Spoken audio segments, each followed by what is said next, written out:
नमस्ते। आज हम एक ऐसे टॉपिक पर बात करेंगे जो हम सब से कहीं ना कहीं जुड़ा हुआ है। माँ का दूध। ये सिर्फ हमारा पहला खाना नहीं है, बल्कि ये एक आईना भी है जो बताता है कि हमारा पर्यावरण कितना सेहतमंद है। और ये तो हम सब जानते हैं, है ना? पूरी दुनिया के एक्सपर्ट्स यही मानते हैं कि बच्चों के लिए माँ के दूध से बेहतर कुछ भी नहीं है। ये उन्हें पोषण भी देता है और बीमारियों से लड़ने की ताकत भी।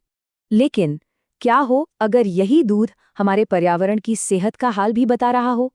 और यहीं आकर मामला थोड़ा पेचीदा हो जाता है। आज हम यही पता लगाएंगे कि हमारे आसपास का प्रदूषण इस सबसे शुद्ध माने जाने वाले खाने को कैसे असर कर रहा है। तो चलिए इस गुत्थी को सुलझाने की कोशिश करते हैं। अब हम बात करते हैं ग्लोबल केमिकल फिंगरप्रिंट की। देखिए, दुनिया भर में माँ के दूध में हमारे कारखानों और खेतों से निकले केमिकल्स की एक छाप मिल रही है। और ये किसी एक जगह की बात नहीं है, ये एक ग्लोबल सच्चाई बन चुकी है। WHO और UNEP जैसी बड़ी संस्थाएं दशकों से इस पर रिसर्च कर रही हैं और वो यही कहती हैं कि पर्यावरण में मौजूद केमिकल्स माँ के शरीर से होते हुए उनके दूध में जा सकते हैं। मतलब माँ जो भी खाती हैं, पीती हैं या जिस हवा में सांस लेती हैं, उसका एक छोटा हिस्सा दूध के जरिए बच्चे तक पहुंच सकता है। आइए इस टेबल पर जरा गौर करते हैं। इससे हमें ये समझने में आसानी होगी कि आखिर ये कौन से केमिकल्स हैं। सबसे पहले हैं POPs यानी परसिस्टेंट ऑर्गेनिक पॉल्यूटेंट्स। ये वो जिद्दी केमिकल्स हैं जैसे DDT जो सालों साल पर्यावरण में बने रहते हैं। फिर हैं भारी धातुएं जैसे लेड, आर्सेनिक जो फैक्ट्रियों के प्रदूषण से हमारे पानी में घुल जाते हैं। और आखिर में हैं EDCs मतलब एंडोक्राइन डिसरप्टिंग केमिकल्स। ये प्लास्टिक और कॉस्मेटिक्स जैसी चीज़ों में मिलते हैं और हमारे शरीर के हार्मोन्स में गड़बड़ी पैदा कर सकते हैं। और आप देख ही सकते हैं कि इन सब से सेहत को क्या-क्या खतरे हो सकते हैं। तो सवाल ये उठता है कि आखिर ये केमिकल्स माँ के दूध तक पहुँचते कैसे हैं? इसका जवाब एक प्रोसेस में छुपा है जिसे बायो एक्यूमुलेशन कहते हैं। होता क्या है कि जब कोई माँ सांस लेती है या कुछ खाती पीती है तो ये केमिकल्स धीरे धीरे उसके शरीर में, खासकर फैट वाले टिश्यूज में जमा होते जाते हैं। और फिर जब दूध बनता है तो शरीर इसी फैट का इस्तेमाल करता है और इसी के साथ वो जमा हुए केमिकल्स भी दूध में घुल जाते हैं। तो ये तो हुई दुनिया भर की बात, लेकिन हमारे अपने देश में जमीनी हकीकत क्या है? इसे बेहतर समझने के लिए चलिए भारत पर फोकस करते हैं। यहाँ का जो अलग अलग तरह का पर्यावरण है ना, वो हमें इन चुनौतियों की एक बहुत साफ तस्वीर दिखाता है। भारत में तो आप जानते ही हैं, हर कुछ 100 किलोमीटर पर माहौल बदल जाता है। कहीं दूर दूर तक फैले खेत हैं, तो कहीं बड़े बड़े इंडस्ट्रियल एरिया, और कहीं कहीं तो खतरा जमीन के नीचे से ही आता है।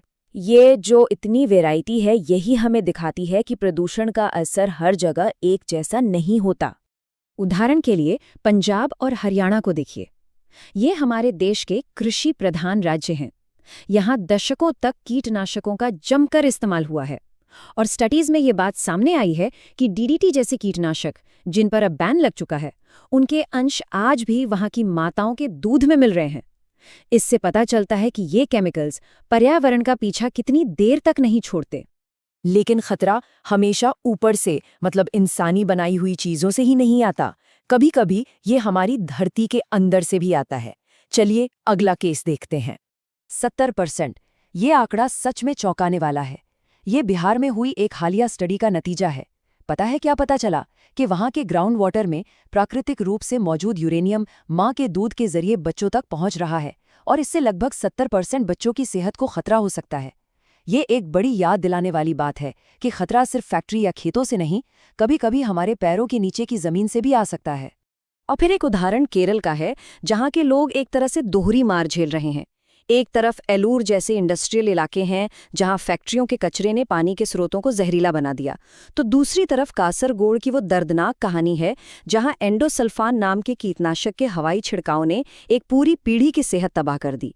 ये एक बहुत ही साफ और दुखद मिसाल है कि कैसे इंडस्ट्रियल और खेती दोनों तरह का प्रदूषण एक साथ एक ही समाज पर कहर बरपा सकता है। अब ये सब जानने के बाद जाहिर है मन में एक डर बैठता है और सबसे बड़ा सवाल यही उठता है कि तो क्या इन सभी प्रदूषकों के होते हुए भी माँ का दूध पिलाना अब भी सुरक्षित है? ये सवाल किसी भी माँ बाप के मन में आ सकता है। क्या उन्हें अपने बच्चे को दूध पिलाने से डरना चाहिए? ये एक बहुत ही जरूरी सवाल है और इसका जवाब दुनिया भर के हेल्थ एक्सपर्ट्स बिल्कुल साफ और एक सुर में देते हैं, हाँ, बिल्कुल। WHO जैसी संस्थाएं कहती हैं कि माँ के दूध से मिलने वाले बेमिसाल फायदे इन केमिकल्स के छोटे-मोटे खतरों से कहीं-कहीं ज्यादा हैं। तो संदेश एकदम साफ है। तो इसका हल स्तनपान को रोकना नहीं, बल्कि प्रदूषण को रोकना है। असली समस्या माँ का दूध नहीं, बल्कि हमारे पर्यावरण में घुला हुआ जहर है। हमारा ध्यान माताओं पर नहीं, बल्कि उन वजहों पर होना चाहिए जो ये हालत पैदा कर रही हैं। और ये किसी एक इंसान की पसंद का मामला नहीं है, ये एक सामूहिक जिम्मेदारी की बात है। ये बात समझना बहुत बहुत जरूरी है। अगर माँ के दूध में केमिकल्स मिल भी रहे हैं, तो ये माताओं की कोई गलती नहीं है, बल्कि ये हमारे सिस्टम की, हमारी सरकारों की, हमारी पॉलिसीज की नाकामी को दिखाता है।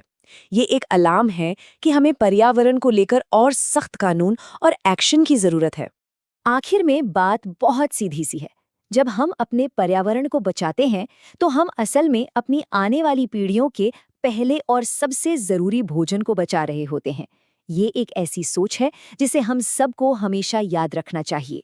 और जो लोग इस विषय के बारे में और भी गहराई से पढ़ना चाहते हैं, उनके लिए ये वो कुछ स्टडीज और रिपोर्ट्स हैं जिनका इस्तेमाल हमने इस पूरी जानकारी को तैयार करने में किया है। ये वो रिसर्च पेपर्स और आर्टिकल्स हैं जिनकी मदद से आज की हमारी ये चर्चा मुमकिन हो पाई। याद रखिए, जानकारी ही सबसे बड़ा बचाव है। इस ज़रूरी बातचीत में हमारे साथ शामिल होने के लिए आपका बहुत बहुत धन्यवाद।